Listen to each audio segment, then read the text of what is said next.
Hello, my friends. And today we can see that there is good news. So, the front line has gradually begun to stabilize, which is quite pleasant. So, even the number of assaults has decreased. So, with only 64 attacks recorded within a day, whereas previously there were over 100 attacks.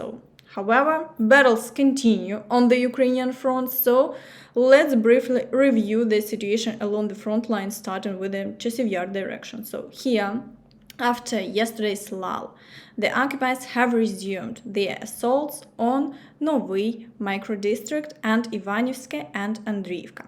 So these attacks are supported by aviation, making them challenging to repel. So the Ukrainian Armed Forces are doing everything possible to maintain defense, and within the day the front line hasn't changed. However, of course, the occupiers are already on the outskirts of the city. So the situation is not easy.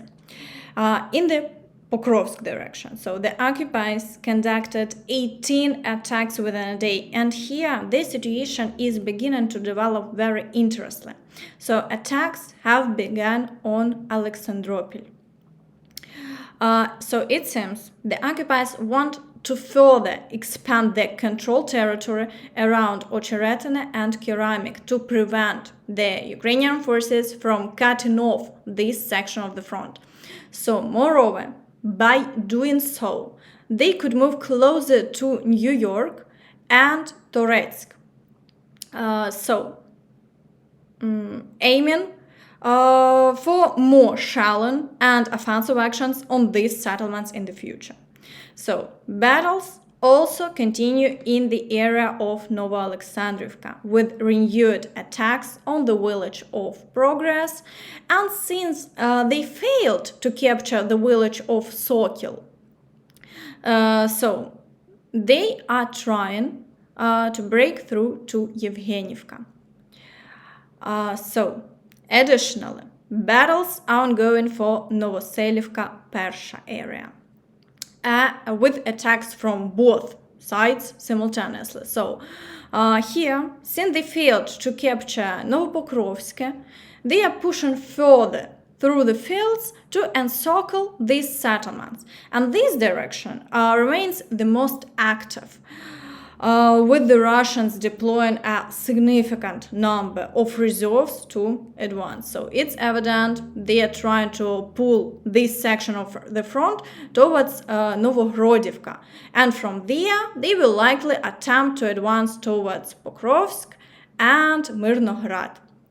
So further south, battles are raging for Umenske,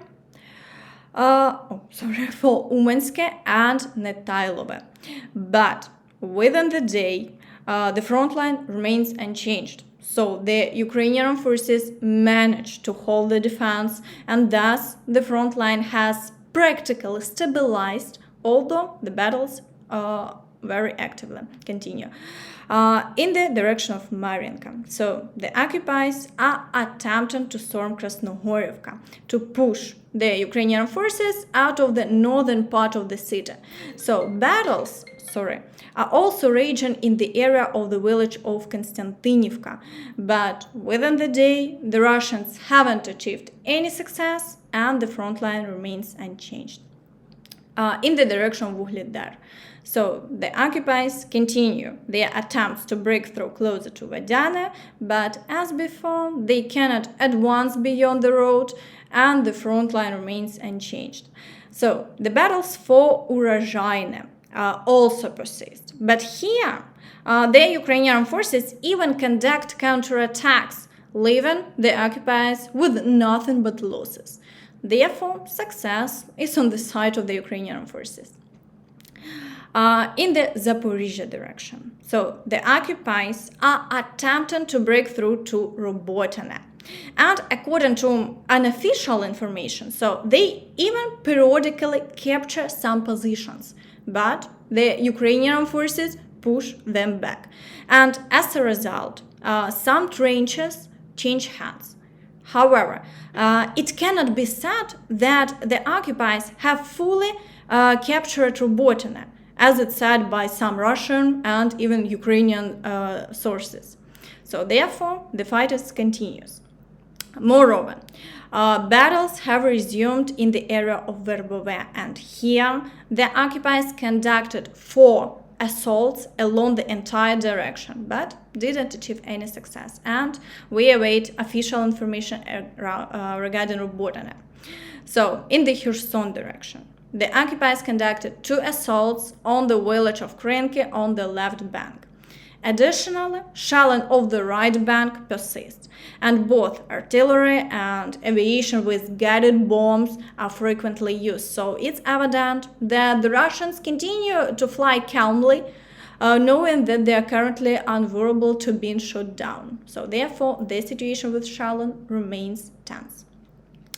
And now let's turn to the direction of Luhansk. So here in the area of Siversk, the occupiers continue their attacks on Verkhnyo-Kamensk.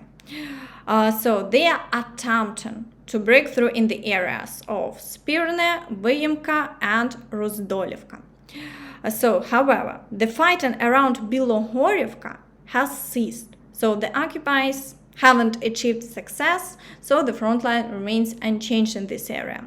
So it's also reported that yesterday evening there was a rival in Luhansk, so resulting in a fire. And preliminary, it was a strike on an oil depot. So, in the direction of Crimea, the occupiers are also weakened, and today attacks are only being conducted on Nevsky. Shelling is reported in the rest of the populated areas, but the front line remains unchanged within the day. So success is on the side of the Ukrainian Armed Forces in this direction. So in the area of Svatove, attacks on Stelmachivka continue. So with shelling reported in Berestove. However, they haven't achieved any success and the front line remains unchanged. So in the Kupiansk direction, the occupiers continue their attempts to capture Sinkivka and engage in battles in the area of Peshane.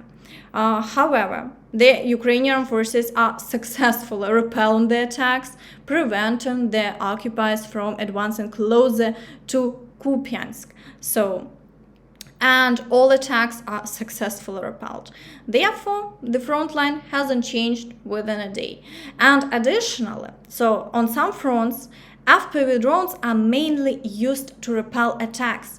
So both equipment and the occupiers themselves are destroyed even before they reach the settlement.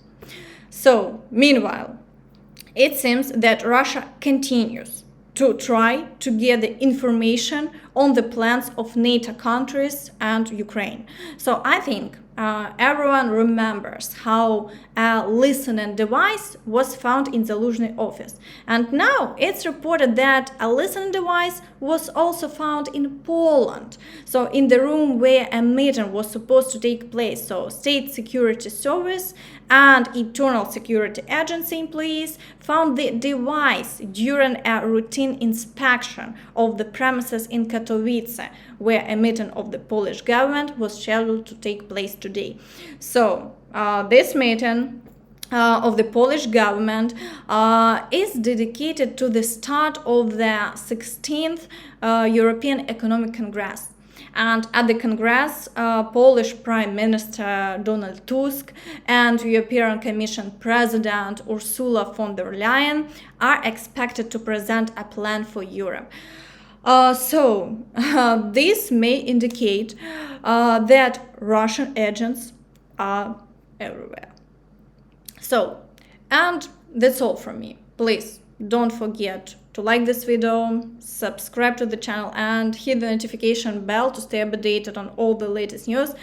Of course, thank you for watching and see you next time. Bye bye.